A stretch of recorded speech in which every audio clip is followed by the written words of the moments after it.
ವಿರೋಧ ಪಕ್ಷದ ನಾಯಕ ಆರ್ ಅಶೋಕ್ ರವರು ದಲಿತ ಸಂಘರ್ಷ ಸಮಿತಿಗಳು ಹಾಗೂ ಅಂಗಸಂಸ್ಥೆಗಳನ್ನು ಬ್ಯಾನ್ ಮಾಡುವಂತೆ ಹೇಳಿರುವುದನ್ನು ಖಂಡಿಸಿ ಭೀಮ್ ಆರ್ಮಿಯಿಂದ ಪ್ರತಿಭಟನೆ ನಡೆಸಲಾಯಿತು. ದಾವಣಗೆರೆ ನಗರದ ಅಂಬೇಡ್ಕರ್ ವೃತ್ತದಲ್ಲಿ ಪ್ರತಿಭಟನೆ ನಡೆಸಿದ ಕಾರ್ಯಕರ್ತರು ಆರ್ ಅಶೋಕ್ ವಿರುದ್ಧ ಘೋಷಣೆ ಕೂಗಿ ಆಕ್ರೋಶ ವ್ಯಕ್ತಪಡಿಸಿದರಲ್ಲದೆ ಕೂಡಲೇ ಆರ್ ಅಶೋಕ್ ಕ್ಷಮೆ ಯಾಚಿಸುವಂತೆ ಆಗ್ರಹಿಸಿದರು.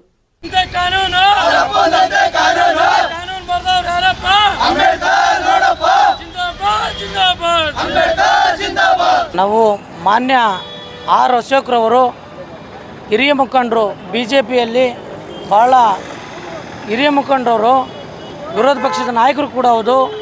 ಒಂದು ಸದನದಲ್ಲಿ ಬೆಂಗಳೂರು ವಿಧಾನಸೌಧದಲ್ಲಿ ಸಭಾಪತಿಯವರ ಅಧ್ಯಕ್ಷತೆಯಲ್ಲಿ ಈ ಒಂದು ದಲಿತ ವಿರೋಧಿ ಹೇಳಿಕೆಯನ್ನು ಹೇಳಿರ್ತಕ್ಕಂಥದ್ದು ಭೀಮ್ ಆರ್ಮಿ ಕರ್ನಾಟಕ ಏಕತಾ ಮಿಷನ್ ಖಂಡಿಸ್ತದೆ ದಾವಣಗೆರೆಯಿಂದ. ಆದರೆ ಇಡೀ ನಮ್ಮ ಒಂದೇ ದಲಿತ ಸಂಘಟನೆಗೆ